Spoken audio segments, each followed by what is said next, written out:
vosotros ahora que os veo frente a frente. Es un placer.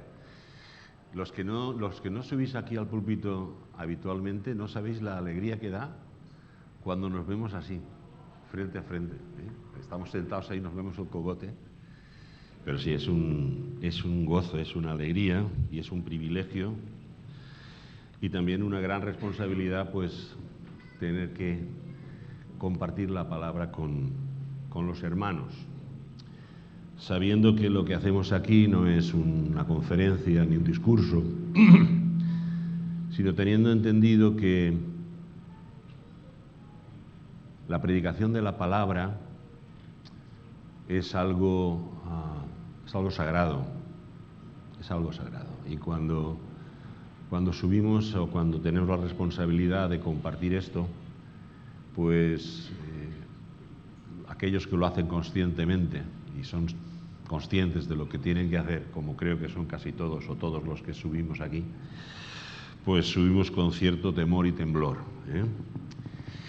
Y el tema que hoy, bueno, no sé si lo he escogido o yo creo que más bien, bueno, el Espíritu Santo, yo estaba pensando qué podía compartir y fue para mí un largo debate durante varias semanas. Y vino esta idea, hablar de la ofrenda, Y la verdad es que, dicho así, pues parece un tema que tiene poco que ver con el plan de salvación, ¿no? Es un tema un tanto prosaico, que tiene que ver con una cosa pues tan terrenal como es el dinero, ¿no? Pero como veremos, si consigo decir lo que quiero decir, la realidad es que sí que tiene que ver y mucho con el plan de salvación. El propio plan de salvación es la ofrenda de Jesús, la ofrenda del mismo Dios que se ofrece a sí mismo por salvarnos a nosotros. Así que, en el fondo de la cuestión, sí que está el tema de la salvación. La verdad es que hablar de dinero, hablar de la ofrenda, se trata muy pocas veces. Yo he intentado recordar, no sé, quizá me equivoco, cuándo fue la última vez que desde el púlpito en un domingo así como hoy hablábamos del dinero, de la ofrenda. Y no lo recuerdo, simplemente he podido recordar que yo hablé de esto en mayo del año 2015, es decir, hace 8 años. Y bueno, no sé si por medio habló algún otro hermano más, no lo recuerdo, pero no estaría mal pues que cada 8 años hablásemos de esto, ¿no? Al fin y al cabo es una cosa más de la Iglesia. Y el planteamiento que yo quisiera que nos hiciéramos en esta mañana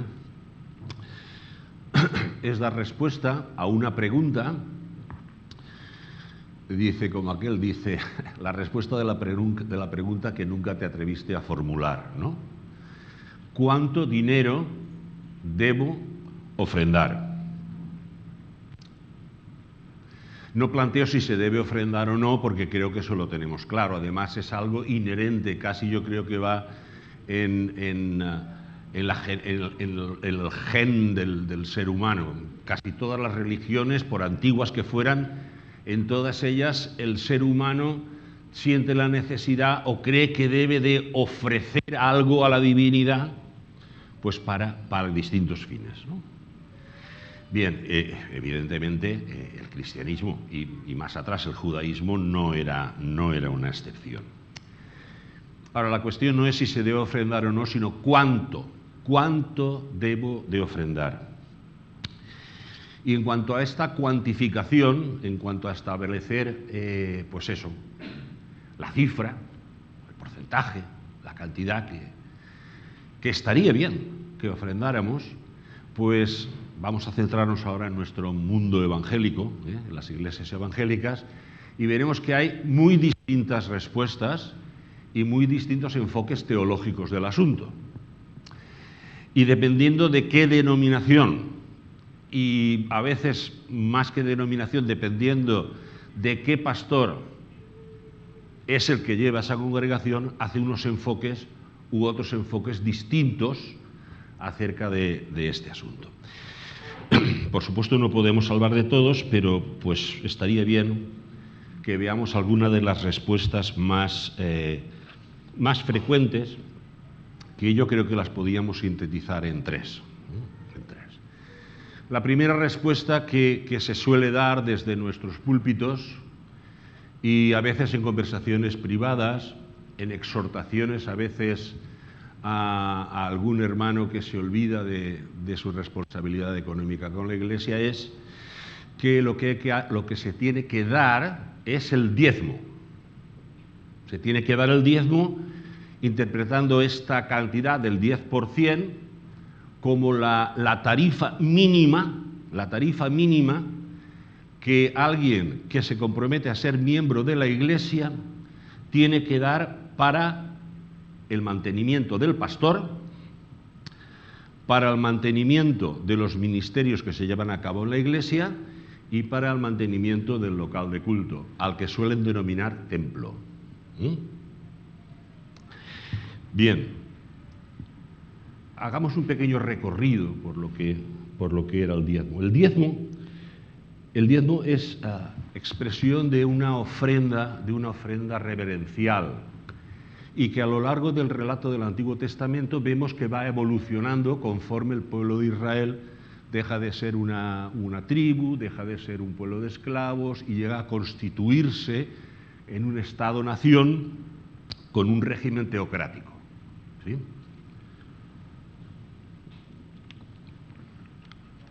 De esta manera ya vemos que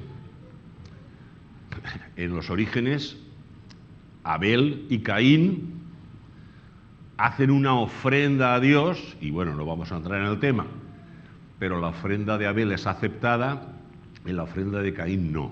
Bien, sin más explicación nos lo dice así el Génesis. Abraham, cuando llega a Canaán, sale de su tierra y de su parentela y va a la tierra que yo te mostraré, y en ese peregrinar, en cada lugar donde llegaba, levantaba un altar y ofrendaba a Dios.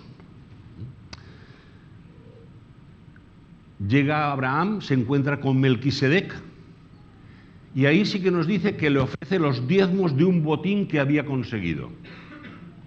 Ya tenemos una primera cita, ¿verdad?, del diezmo. Pero esto, bueno, ya después en Deuteronomio, en Nehemías, en el tiempo de la restauración, va evolucionando, va ampliándose y viene a acabar en los 3 diezmos que ofrendaba, o que debía de ofrendar, mejor dicho, el pueblo de Israel. Una parte de este diezmo, es decir, un diezmo de los cereales y de los productos de la tierra, iban al templo. El diezmo de los ganados, pues normalmente se convertía en dinero, y era un dinero que había que gastar en Jerusalén.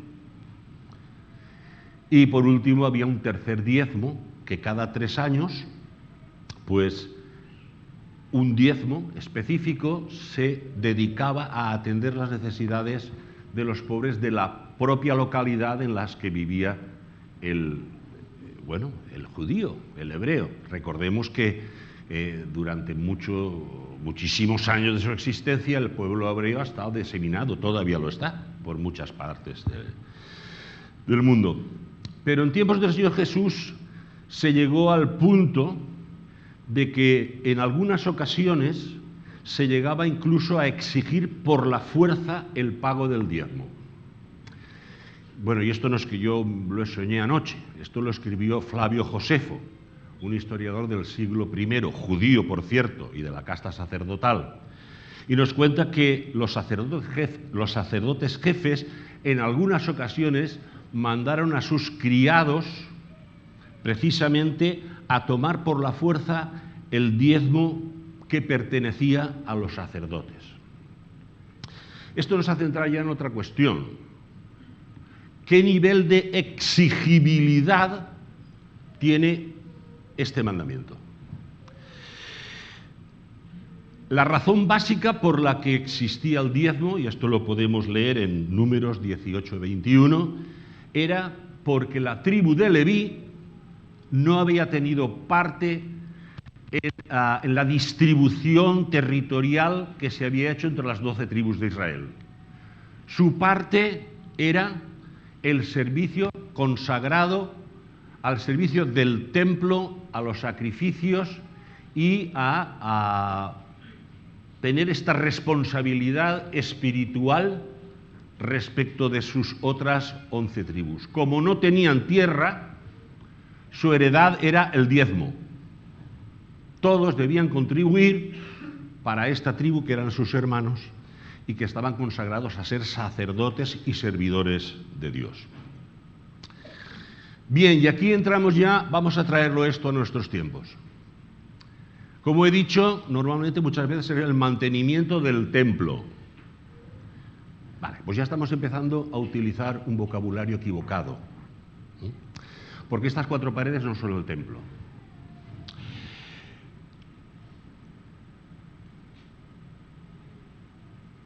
Lo que estamos haciendo aquí no es un sacrificio material ni animal, ¿verdad? Aquí no matamos ningún cordero, ¿verdad? Aquí no tenemos que tener un equipo de levitas, cantores remunerados. Y por supuesto, lo que aquí no tenemos ni tiene ninguna iglesia son sacerdotes en el sentido de mediadores entre Dios y los hombres. Ya no hay templo, ya no hay sacrificios, y no podemos equiparar en ese sentido a la iglesia con el régimen levítico. Y esto es algo que explica muy claramente el autor de la carta a los Hebreos, en la carta a los Hebreos capítulo 7, verso 18, y los anteriores y siguientes, donde habla que los levitas tenían el mandamiento de recibir los diezmos del pueblo, pero que finalizado el sacrificio levítico. ¿Y cómo finaliza? Finaliza con la venida de Jesucristo, que es nuestro sumo sacerdote, mediador, único mediador entre Dios y los hombres. Queda abrogado el mandamiento. Dice exactamente eso en Reina Valera. Queda abrogado el mandamiento. Así que si hermano o hermana, si tú tienes en tu corazón el deseo de dar el diezmo al Señor, muy bien, muy bien. Siéntete libre delante del Señor, porque es tu compromiso con Él, pero no es tu compromiso conmigo, con el pastor. Ni es tu compromiso con el templo.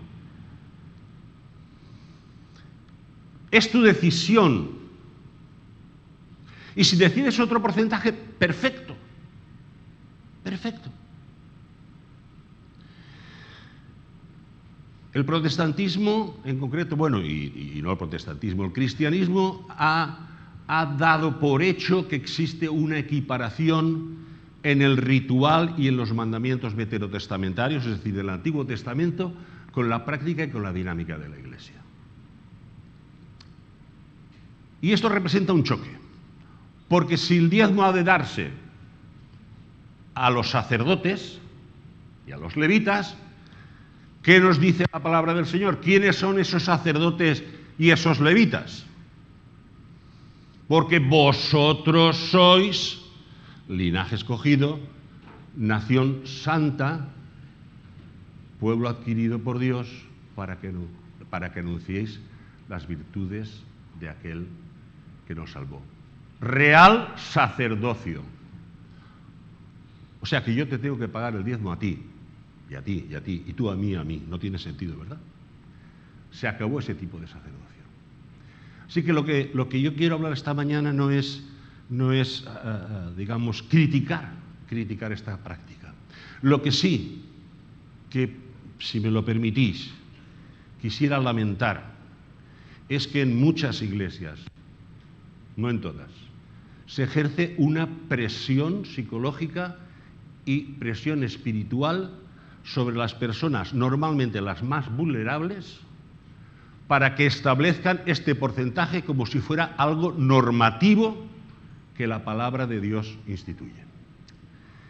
Bien, podríamos hablar, no se agota el tema aquí.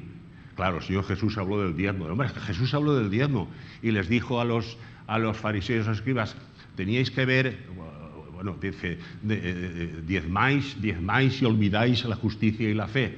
Y les dice, esto teníais que haber hecho sin dejar de hacer lo otro. Hombre, claro, porque ellos estaban sujetos al régimen del templo. También habló Jesús de los sacrificios y ya no sacrificamos corderos, ¿verdad? Hay que entender las enseñanzas de la palabra a la luz de todo el contexto de la Escritura. Bien, ya hemos hablado de una de las respuestas más frecuentes que se suelen dar cuando se trata de cuantificar, de decir cuánto he de dar al Señor, ¿no? Cuánto he de dar, mejor dicho, a la ofrenda, ¿vale? Otra respuesta, una respuesta que también se suele dar y que, bueno, también tiene su miga, ¿no? Y la hemos oído a veces, hay que dar hasta que duela. ¿Lo oís? ¿No? Bueno, pues ya luego os diré dónde lo podéis buscar, que está, o están escritas esas cosas. Hay que dar hasta que duela. Y la pregunta es, ¿hasta que duela cuánto? ¿Verdad? ¿Hasta que duela cuánto? Hay que dar sin límite.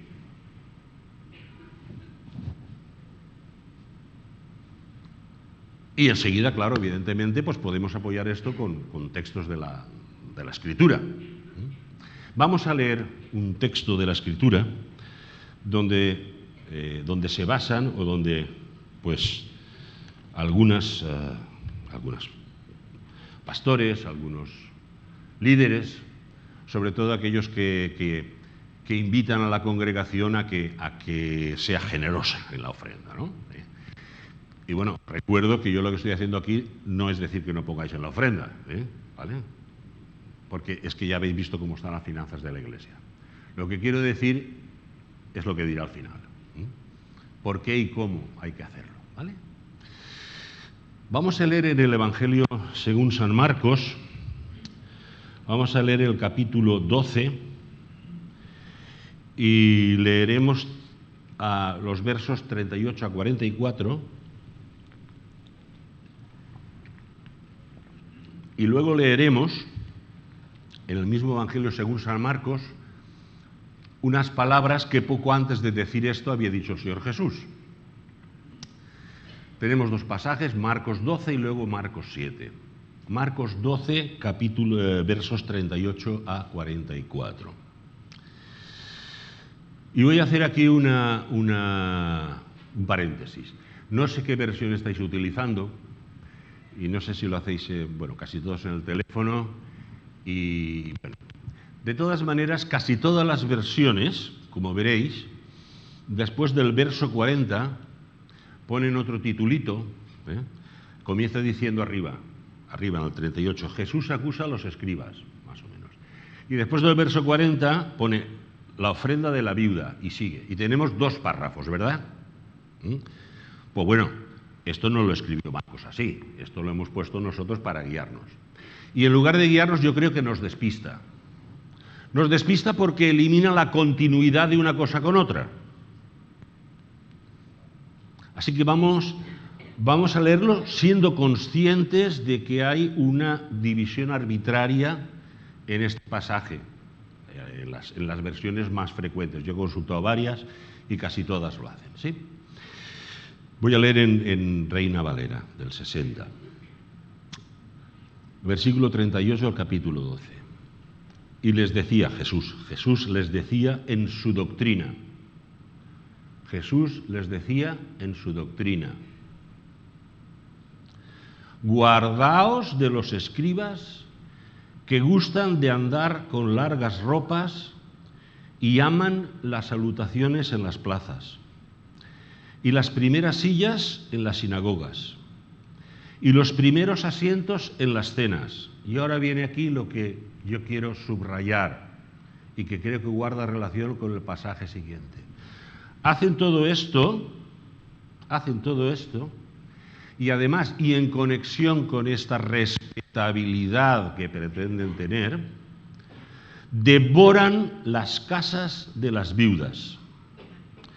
Y por pretexto o valiéndose de esto, es decir, valiéndose de hacer largas oraciones, llevan a cabo su inconfesable cometido. Devoran las casas de la viuda y por lo tanto estos recibirán mayor condenación.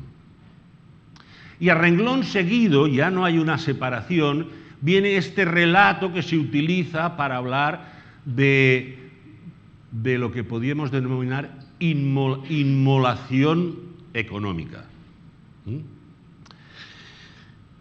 A renglón seguido de esto dice: estando Jesús sentado delante del arca de la ofrenda, miraba cómo el pueblo echaba dinero en el arca. La palabra que utiliza es cobre, moneditas. Moneditas. Y habían unas trompetas, paréntesis, esto no es lectura, habían unas trompetas, algo similar a la boca de una trompeta, donde habían una serie de cepillos o cajas destinadas a diversas finalidades del templo. Y entonces iban y echaban la monedita, ¿vale? ¡Plan, plan! Y no solamente era que sonaba, sino que decían la cantidad que iban a dar y la contaba el tesorero que estaba al otro lado, ¿vale? Bueno, pues entonces Jesús miraba exactamente esto y miraba cómo el pueblo echaba monedas, dinero en el arca. Y muchos ricos echaban muchas moneditas. Y vino una viuda pobre, que aquí tengo que decir que en Marcos no, pero en Lucas, cuando se habla de esta viuda, utiliza dos palabras distintas en el mismo pasaje para hablar de ella. Una palabra en griego, que no voy a decir cuál es porque nos va a dar igual, significa una persona que tiene que trabajar mucho para poder sobrevivir.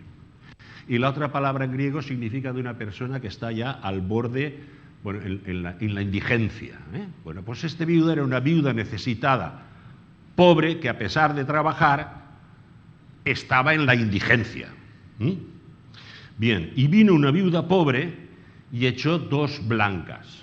Vale, 2 blancas son 2 lepton, dice la escritura, y era la monedita más chiquitita que había en circulación, la monedita más pequeña que había por allí en el sistema monetario hebreo. Y es muy difícil decir cuánto era, pero bueno, calculemos sin apretar mucho, ¿vale? Que no llegaba a 1 euro. Entre las 2 moneditas no llegaba a 1 euro.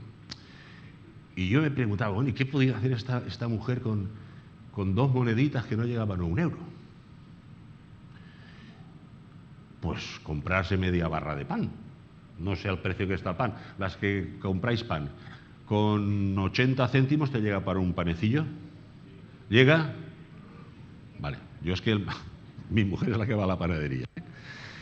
Esto me va a costar caro. Bien, pues esta mujer tenía para comprarse el pan del día. El pan del día.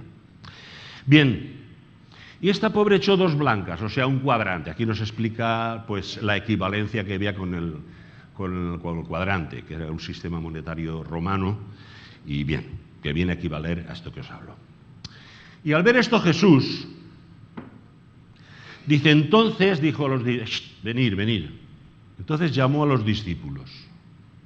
Es decir, Jesús tiene mucho interés en que vean lo que está sucediendo. Y todo lo que está sucediendo tiene mucho que ver, si leemos en Marcos y en Lucas este pasaje, con estas alabanzas, qué templo más rico, qué ornamento, qué templo más maravilloso, etcétera, etcétera, ¿no? Bien, dice, pues venid. Y llamando a sus discípulos les dijo, de cierto os digo que esta viuda pobre echó más que todos los que han echado en el arca. Porque todos han echado de lo que les sobra, pero esta de su pobreza echó todo lo que tenía, todo su sustento, la media barrita de pan, que a ella le servía de mucho y al templo le servía de bien poco, porque bueno, el templo en sus sótanos y en sus dependencias estaba lleno de oro. Tanto es así que cuando el templo fue destruido y robaron todo el oro, Bueno, pues los historiadores de la época dicen que el precio del oro cayó porque se puso tanto oro en circulación que bajó el precio del oro. O sea, 2 moneditas para el templo grandioso.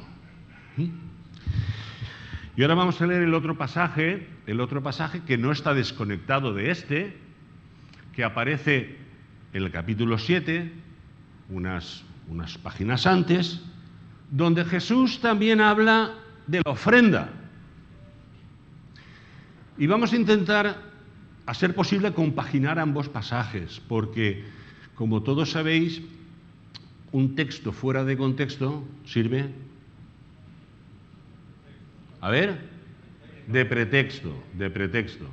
Y entonces muchas veces, sin darnos cuenta y con la mejor intención del mundo, pues tomamos pretextos.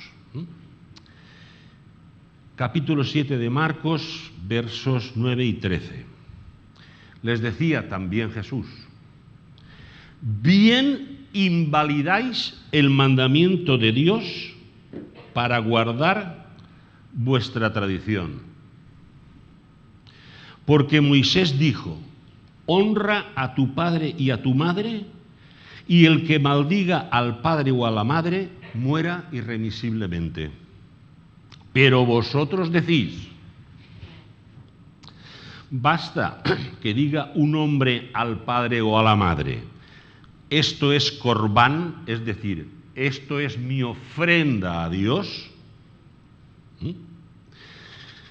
y con ello ofrezco a Dios todo aquello con que pudiera ayudarte, y no le dejáis, es decir, el sistema religioso, la ideología, la doctrina religiosa del templo, no le dejáis hacer más por su padre o por su madre, invalidando la palabra de Dios con vuestra tradición que habéis transmitido. Y muchas cosas hacéis semejantes a estas. Bien.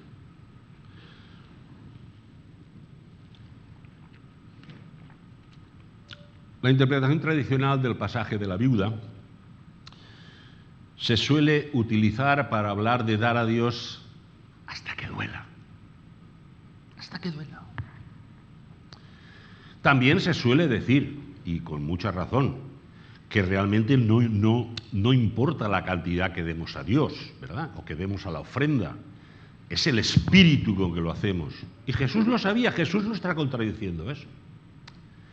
En realidad Jesús alaba la sinceridad y la devoción de esta mujer, de esta viuda pobre que se queda sin comer su barrita de pan para echar 2 blancas en el templo. La alaba y hace ver desde luego a sus discípulos que la devoción, el valor de la ofrenda, y yo no diría tanto eso, sino la espiritualidad que se imputa al ofrendante, no tiene que ver con que suena 2 veces la monedita o suena 30 veces la monedita. Que no se mide así, se mide por lo que le queda después de echarlas. Dice, porque estos han dado de lo que les sobra. Todo eso es verdad. Todo eso es verdad. Y es verdad que el Señor Jesús reconoce la sinceridad de corazón. Esta mujer iba allí de verdad creyendo que lo que hacía era ya un acto de holocausto propio, es decir, ya me quedo sin comer y le doy todo a Dios y ya me apañaré, ya se apañará Dios conmigo, ¿verdad? El problema es que Dios no estaba allí. El problema es que esta mujer estaba actuando así porque había sido manipulada, porque había sido engañada, porque había sido enseñada por los respetables religiosos responsables de los cultos y del templo, a que tenía que hacer este tipo de suicidio económico. Bueno, aquí en esta iglesia yo esto no lo he visto, ¿vale? Pero sí sé que dentro del mundo protestante evangélico hay situaciones en las cuales se pone en un compromiso y casi en vergüenza a aquella persona que por sus dificultades económicas no puede ofrendar lo que está establecido. Y la cuestión es, ¿Jesús quería decir que hay que actuar así? ¿Jesús quería decir que la norma es que aunque sea quedándote sin la media barrita de pan, tienes que responder para mantener el culto, la liturgia, al pastor, etcétera, etcétera? ¿Quiere decir esto Jesús? Lo que Jesús quería decir, y lo que podemos sacar si leemos con atención el pasaje de Marcos 7, es que la necesidad humana, escuchadme bien porque yo voy a leerlo porque no quiero equivocarme al decir esto, la necesidad humana tiene preferencia sobre los valores religiosos cuando las dos realidades entran en conflicto.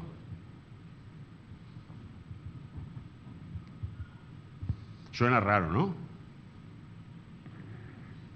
No estaré yo desbarrando. ¿Qué dice el apóstol Pablo en la primera carta a Timoteo? Capítulo 5, versos 7 y 8. Hablando precisamente de esto, del dinero, cómo había que administrar en la iglesia, lo que provenía de las ofrendas, etcétera, etcétera. Que echad mucho aquí y nosotros, para los ministerios de la iglesia. Dice, manda también estas cosas para que sean irreprensibles. Porque si alguno no provee para los suyos, y mayormente para los de su casa, ha negado la fe y es peor que un incrédulo. Es decir, si hay una necesidad real, y yo digo esto es corbán, esto es para Dios, estoy traicionando realmente mi fe. Y dice el apóstol Pablo, soy peor que un incrédulo. Bien, lo que parece claro es que las palabras de Jesús iban en dos sentidos. El reconocimiento de ese corazón sincero y el lamento por la manera en que el sistema religioso, que tiene mucho poder sobre los bolsillos, estaba engañando precisamente a las personas más vulnerables. Y aunque han pasado 20 y tantos siglos, hermanos, no nos equivoquemos, eso pasa hoy. Eso sucede hoy. Y hemos de estar atentos. Y hemos de estar atentos y seguir el ejemplo de Jesús. Lamentar y denunciar. Porque eso es negar la fe. Eso es actuar como un incrédulo, o peor, como dice el apóstol Pablo.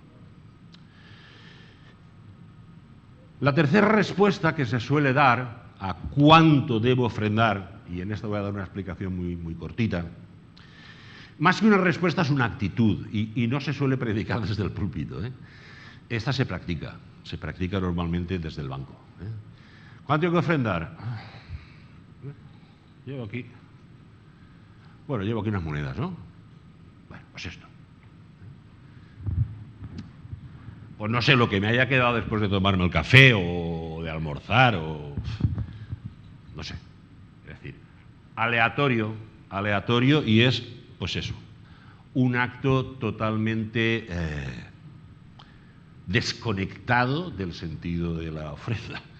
Eso realmente pues es casi a veces por no quedar mal, ¿no? ¿Sí? ¿Nos han pillado una vez en una ofrenda que no teníais prevista y pasan a decirme, cachis la mar, si no había que contar yo que había ofrenda, ¿no? Y bueno, pues ¿qué llevo? Bueno, es que llevo 50 pavos. Esto es mucho. Voy a buscar si tengo algo más pequeño, ¿no? Bien, no sé. Podéis plantear cualquier situación de este tipo. Evidentemente, pues esto es absolutamente ajeno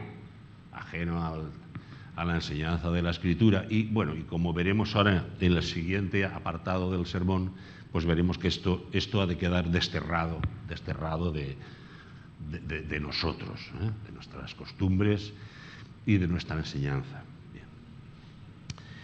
Hemos visto tres respuestas que se dan en la Iglesia, ¿vale?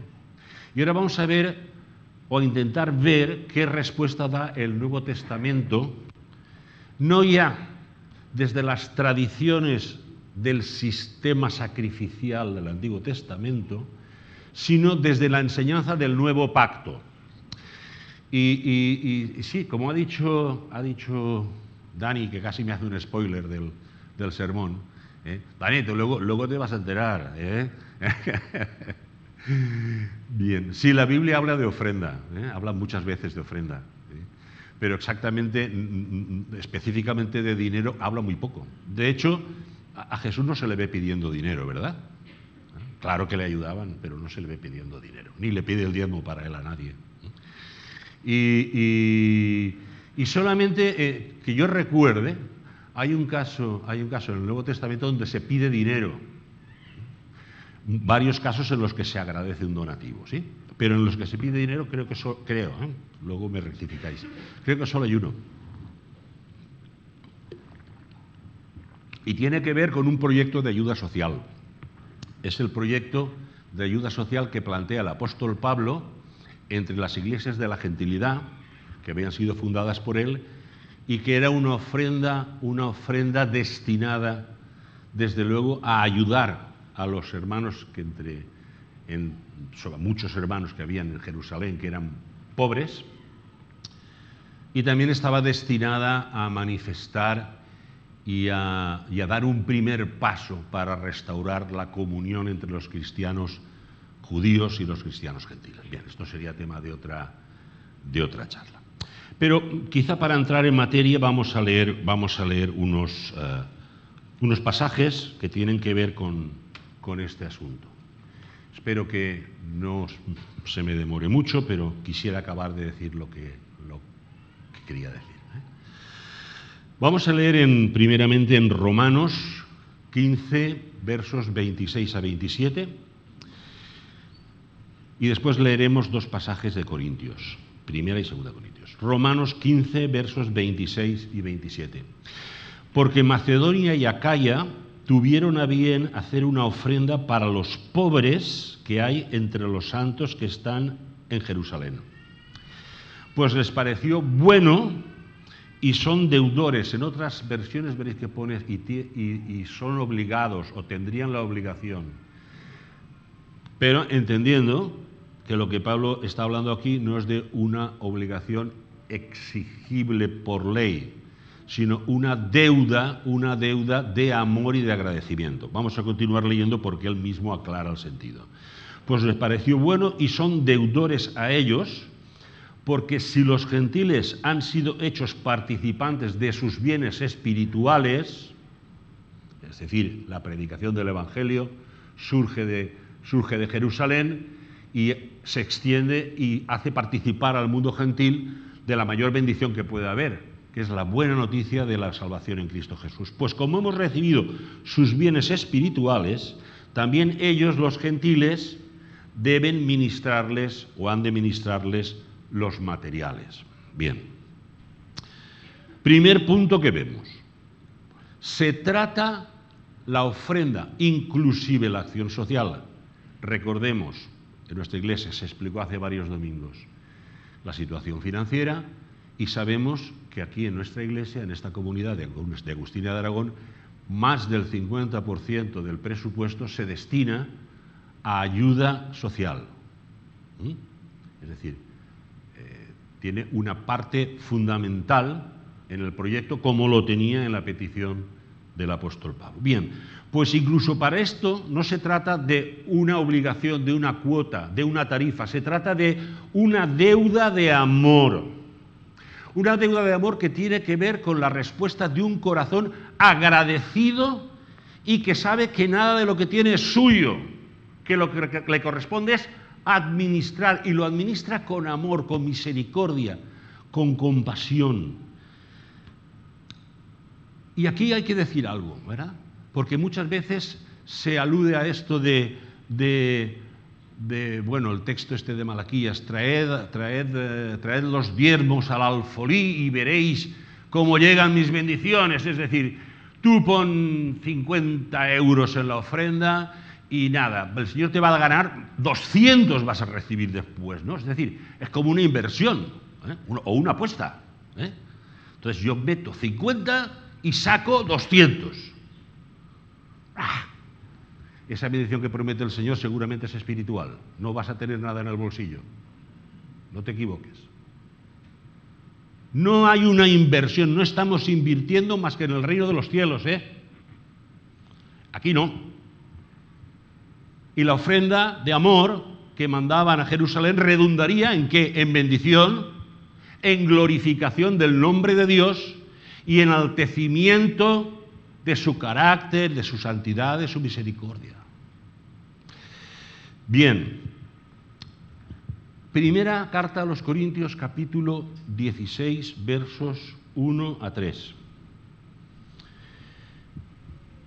En cuanto a la ofrenda para los santos, está hablando del mismo tema, en cuanto a la ofrenda para los santos, haced vosotros también de la manera que sugerí. ¿Qué dice? Ordené. O sea, es un poquito importante, ¿vale? Hacedlo de esta manera. Cada primer día de la semana, cada uno de vosotros ponga aparte algo. ¿Cuánto? Según haya prosperado, guardándolo. Es decir, guárdalo, no lo rebusques en el bolsillo después, ¿eh? Tenlo en un sitio conocido, para que cuando yo llegue no se recojan entonces ofrendas. Y yo esto lo quiero subrayar porque quiero hacer un apunte también. Y cuando yo haya llegado, Pablo estaba fuera y volvería por Corinto, o pretendía volver a Corinto, cuando yo haya llegado, a quienes hubierais designado por carta, uy, qué serio se pone Pablo. Como decir, bueno, luego vamos al notario y esto lo dejamos por escrito, ¿eh? A quien hubierais designado por carta, a estos enviaré para que lleven vuestro donativo a Jerusalén.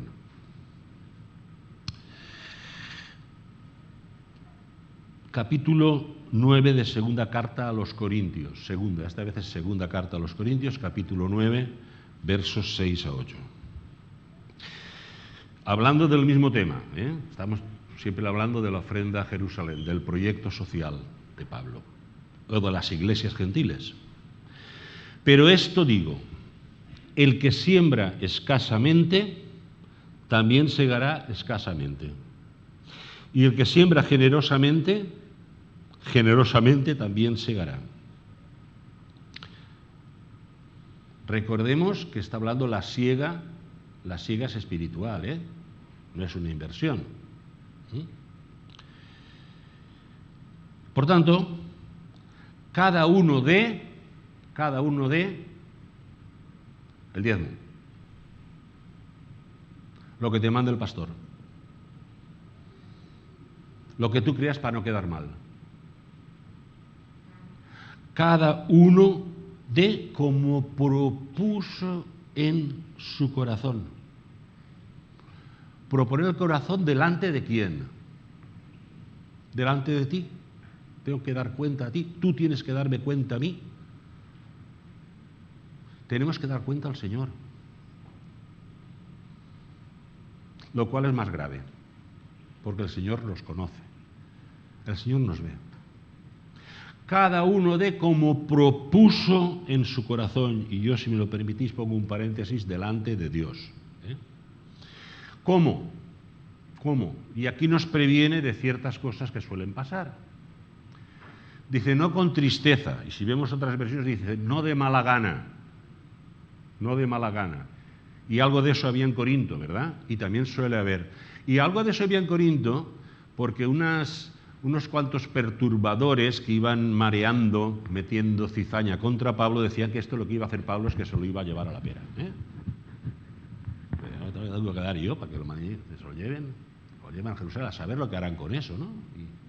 Y luego esta ofrenda, si yo pongo la ofrenda, pero luego ¿cuánto se gastan en gastos internos de sueldos y y de cosas que no son necesarias. ¿Verdad que todas estas cosas están ahí?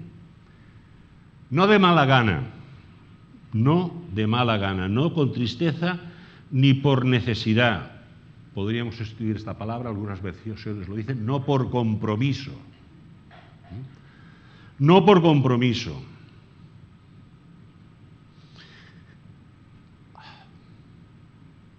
La cuestión es compromiso delante de quién.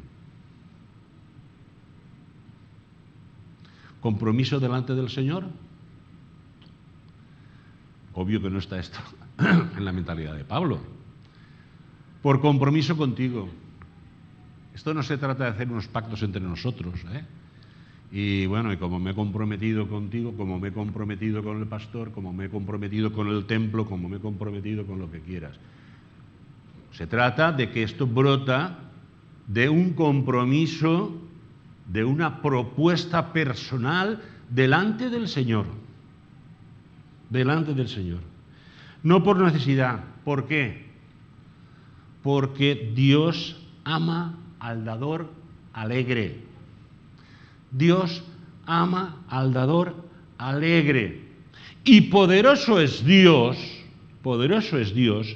para hacer que abunde en vosotros toda gracia.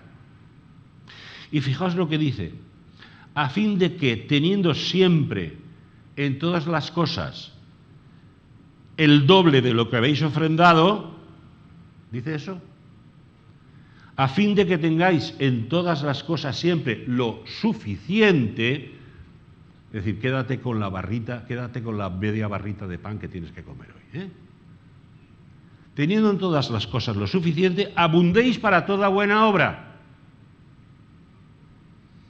Es decir, es una deuda de amor, es una respuesta de gratitud, no es una inversión, y se ha de hacer de una manera premeditada, planificada y programada. Y en esto los matrimonios, las familias deben de reunirse, porque la economía normalmente hasta, bueno, ya veremos a partir de ahora cómo es, ¿no? Pero hasta hace poco era familiar, ¿verdad? Lo que había en casa había que administrarlo. Juntémonos las familias. Digamos, cuánto podemos y cuánto proponemos en nuestro corazón delante del Señor ofrendarle a Él. Y apartemos, guardemos esa parte cuando recibimos nuestro salario. No como tarifa, no como deuda exigible, no como impuesto, no como inversión, sino como un acto de reconocimiento, sumisión al Señor. Y un acto en el que nos consideramos no solo administradores, sino servidores de su reino. ¿Sí?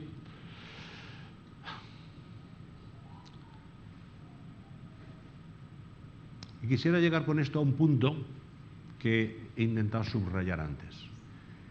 Y los que vosotros designéis por carta, vendrán conmigo ¿a qué? A ver cómo se administra correctamente la ofrenda que vosotros habéis dado. Y esto es una responsabilidad que nos incumbe a todos, especialmente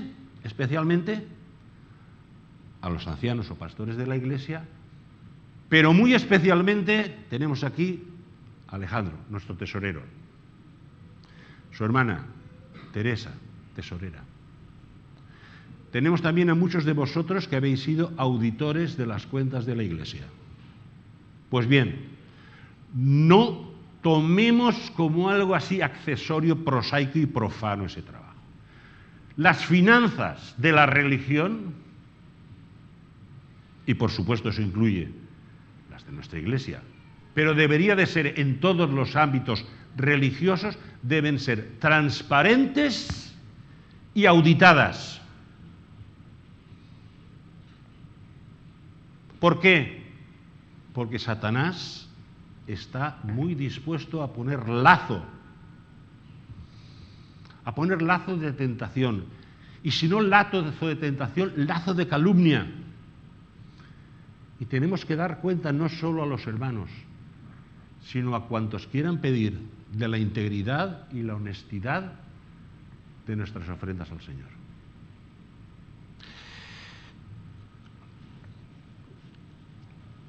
¿Cuánto hay que dar?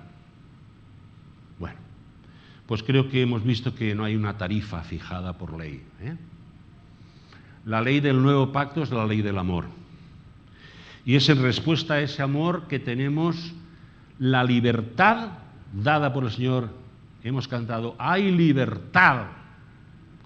Rompió mis cadenas, me dio vida nueva. Estamos en un nuevo pacto. Tenemos libertad, privilegio, y con la libertad y el privilegio la responsabilidad delante de Dios de ser administradores fieles, porque no nos olvidemos, nosotros no tenemos nada.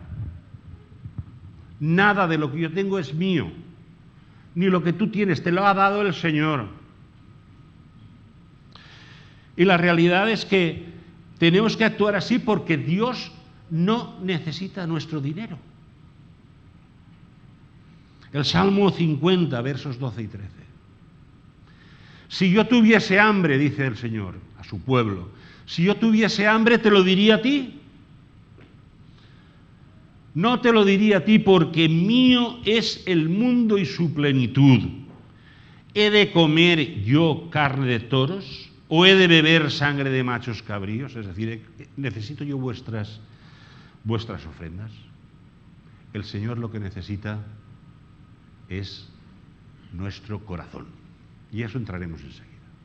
Pero si hay dos principios fundamentales que deben de regir nuestro compromiso delante del Señor, recordemos, compromiso delante del Señor, en cuanto a cuánto hemos de programar y establecer en nuestras familias o en nuestras economías, es según hayamos prosperado, según lo que el Señor nos esté dando, nos haya dado, y según la integridad, la autenticidad de nuestro compromiso, de nuestra comunión con el Señor, haciéndolo de una manera honesta y fiel. Estos son los dos principios, creo que únicos, que se establecen en el Nuevo Testamento respecto de la ofrenda.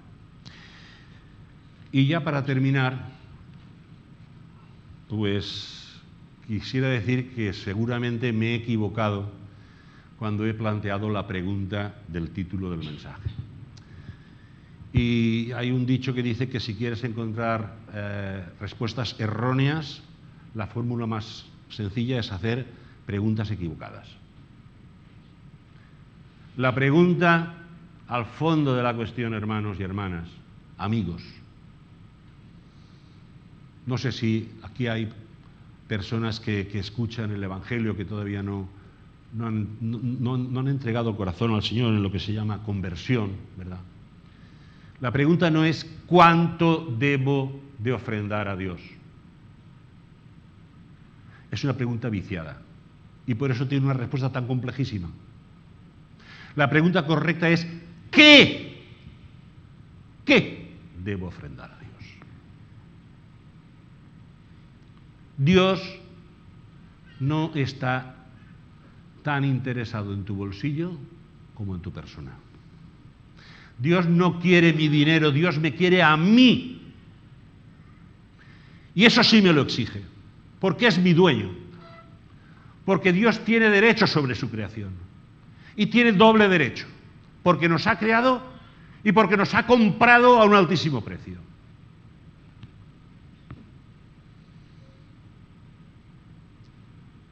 Dios quiere un sacrificio vivo, una ofrenda viva, que dice Pablo es nuestro culto racional, y que algo ha apuntado Dani también en las canciones. Y ese sacrificio vivo es entregarle a Él todo lo que soy, todo lo que espero, todo lo que puedo llegar a ser, todos mis proyectos, todos mis planes, todos mis recursos intelectuales, humanos, dones, cartera, todo. Y cuando le entrego todo, Él administra y gestiona. Y es el que dispone en qué de emplear mi tiempo, en qué de enfocar mi vida, qué tengo que cambiar, qué he de abandonar, qué es lo que debo esperar y lo que no debo esperar, qué es lo que importa y qué es lo que no importa, y qué es lo que hago con el dinero que tengo. Y esa es la cuestión básica. Y aunque hemos hablado de cosas que conviene hablar de vez en cuando, yo quiero hablar ahora de lo que importa todos los días. Y es que todos los días tenemos que hacer esta ofrenda. Esta ofrenda no se hace de una vez y para siempre. De una vez y para siempre la hizo el Señor. Nuestra entrega es cada día, porque cada día estamos tentados a abandonar el altar del sacrificio.